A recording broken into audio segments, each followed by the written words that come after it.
feels hopeful to me, memories of the future. I think probably when I was in the hospital, dying, I didn't know if I had a future. And so the idea of having, it's a little bit of a riddle. But that painting I did, prophetic, and I'm going to sound completely wacko, but the painting I did, prophetic self-portrait, seemed like I was painting a memory of the future, because to me it spoke to an illness that was yet to come, that I didn't realize it on a conscious level, but after the fact, when I got sick and I read the painting, it was like, ooh, that's like an, bleeding and clotting disorder that, so I wonder if I pulled that out of my head in a way I was speaking to that. I love that title. That's a great title. I don't know. What does it mean to you? What is it? That's what it says. Memories of the future. What do you think of when you hear that? I like it. Or Sarah? What? I was just thinking about memory reaching back. Yeah. Yeah, and the and future, bringing which it is forward. forward. And in the future, it's sort of that funny intersection of things that seem impossible. Right. Yeah. And that's what I love about it too, is the sort of impossibility of memories I mean, of something it's that so- hasn't happened yet. That's And what. out of order. Mm-hmm. I like that out of order thing. It doesn't belong together. Memories of the future. Yeah, and How I. could you have memories of the future? Right. Well, I love the idea of impossibility. And yeah, the impossible is possible. Well, and as an artist, you can reorder things any way you want to, too. You can change narrative, you can reorder time, you can do things that are impossible within the confines of your artwork. Yeah. Mm-hmm. Or the possibilities of your artwork. So, Yeah. Mm-hmm. love it. Mm-hmm. Yeah, that's what it's speaking to. Just talking about it makes me even want to go further with my art than I do.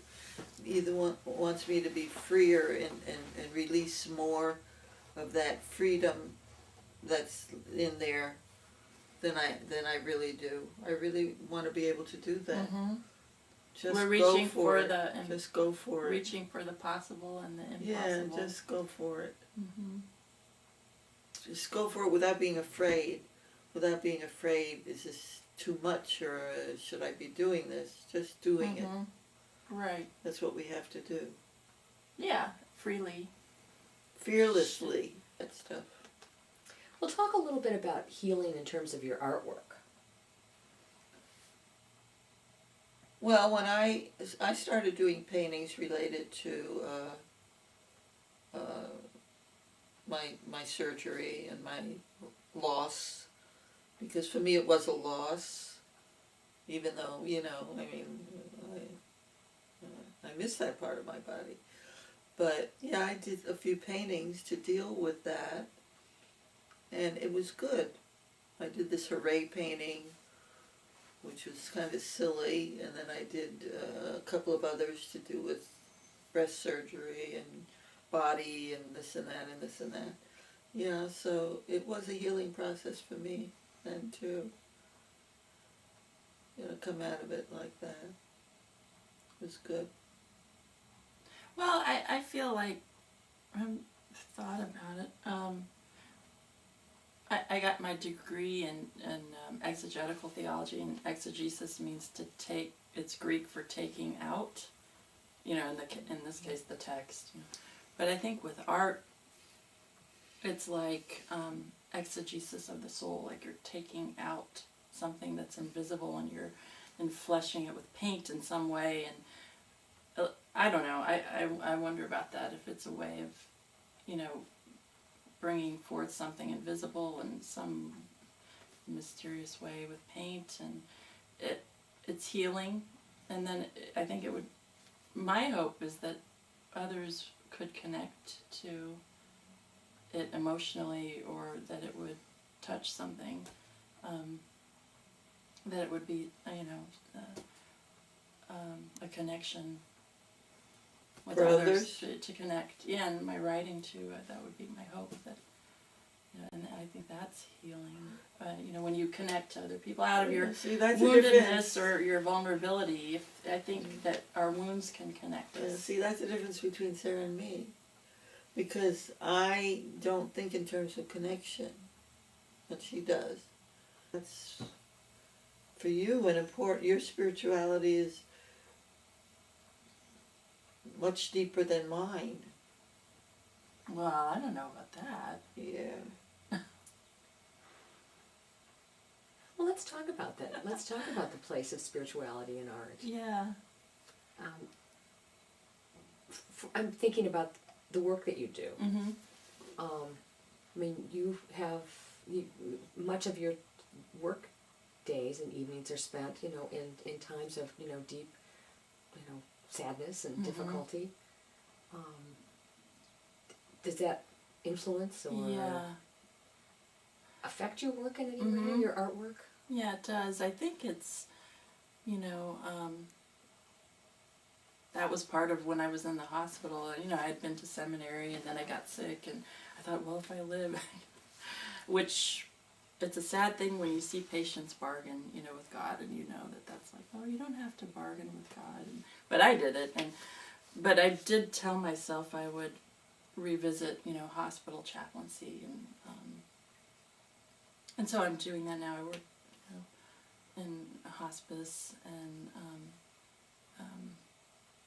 with families and children who are in crisis situations, and I see kind of a lot of death and tragedy, like the worst possible scenarios, I'm sure you know.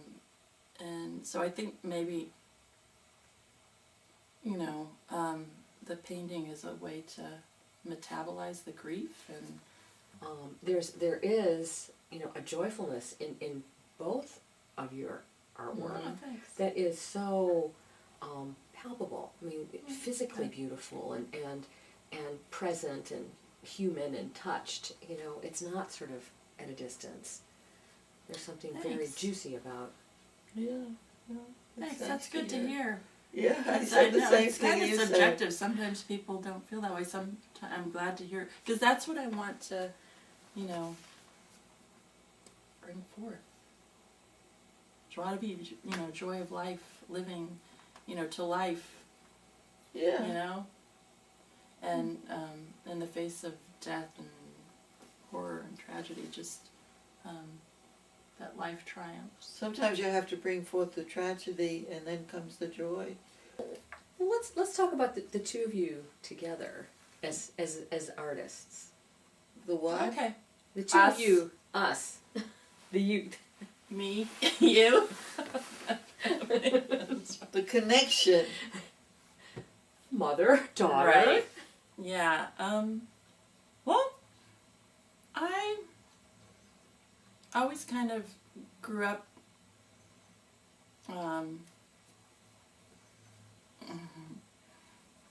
with an understanding that my mother was the artist in the family, but I love drawing, and it wasn't until I did that painting. Did you get my Bible? Yeah. Until I did a painting in 1999 that freaked me out, and I was disturbed by it when I painted it, and I had all this energy, and then after I painted it, I was kind of very disturbed by it, and anyway, I viewed it kind of as an anatomy of an illness to come, not at the time, after the fact, because I got sick 6 months later, and then viewed it as kind of prophetic, and but then when I was in the hospital sick, it was a comfort to me. You got sick very shortly after that. Yeah, it was a comfort to me, and it wasn't a disturbance.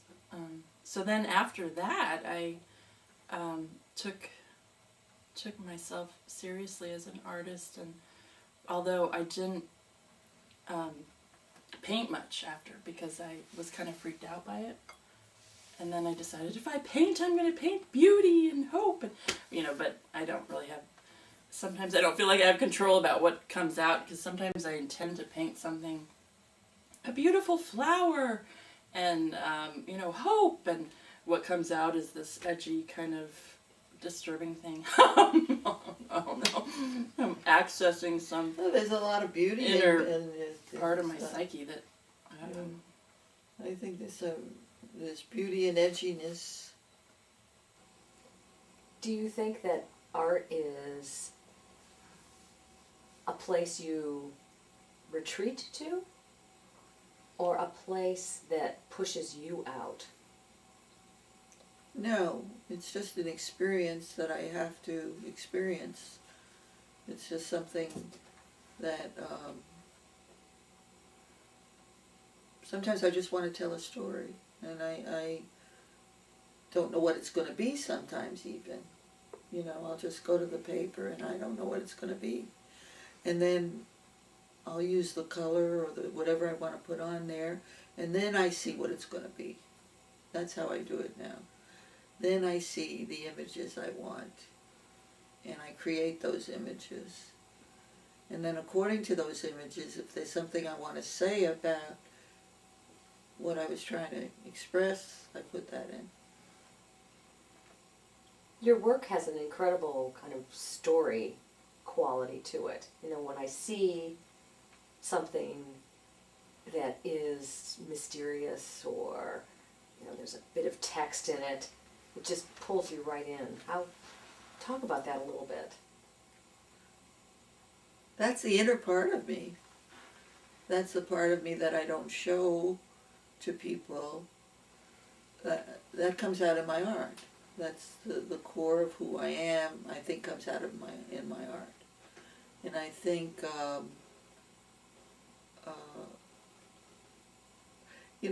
it's difficult to express yourself in the world out. It's rare that you can really express yourself. So for me, this art form is a means of expressing who I am, really who I am, which I don't think many people are able to do that, express who they really are, unless it's through some sort of art form. So that's how I do it. Can you talk a little bit about what it's like to be showing with each other? Well, in sure. an exhibition? That's kind of weird. I think it's exciting. No, it's a wonderful honor. Oh. But what do you Okay. think, Mom? I'm excited. I'm excited about your work. I'm excited that we can complement each other, maybe in different ways, maybe a little bit in the same way, but I think it's fascinating. Well, but I mean, what do you think when I, first started showing and working and stuff? Oh, you thought I was jealous. And She then thought I there was was jealous. maybe a struggle for differentiation, maybe. Oh, kind of I thought I didn't want you to copy me. I thought I was afraid you would copy me. That's what I was afraid. I didn't want you to copy me, but you didn't. You came into your own.